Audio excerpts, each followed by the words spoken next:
Beyonce, that always adds to a conversation. That's the cast of The Office. Yeah. Sex always works too. Gave us some unique ideas for small talk. Research indicates such banter can offer surprising advantages. The Wall Street Journal recently published an article called "The Benefits of a Little Small Talk."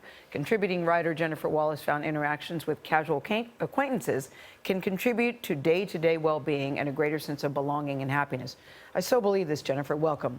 On the elevator the other day, everybody's on their phone. There's 10 of us. Nobody's saying a word. So when you're talking about interactions, what do you mean? Well, the research shows that small and, just talking with your coffee barista or the person next to you on the train or the guy who walks his dog at the same time you do every day, those small interactions contribute to our well-being. Not a long conversation. Not a long conversation. And the researchers actually looked at strong ties, the conversations we have with our families, and compared it to these small interactions, and these make us just as happy.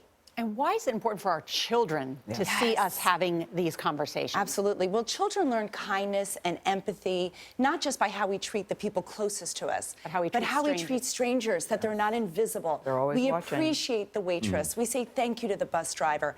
It opens their circle of compassion and caring. Also, you make the point that being a good listener is essential, because if you're a good listener, it shows people you're paying attention to them. That's right. And the tips, one of the tips an expert gave me was, don't just be a backboard.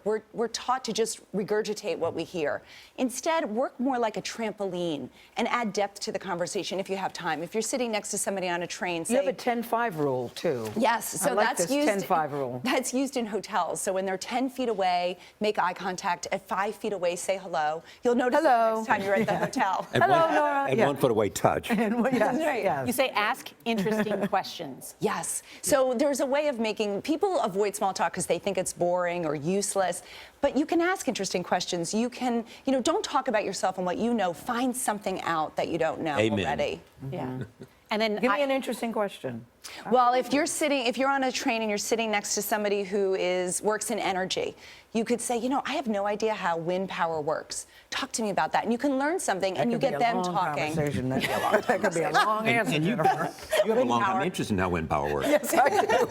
That's exactly right.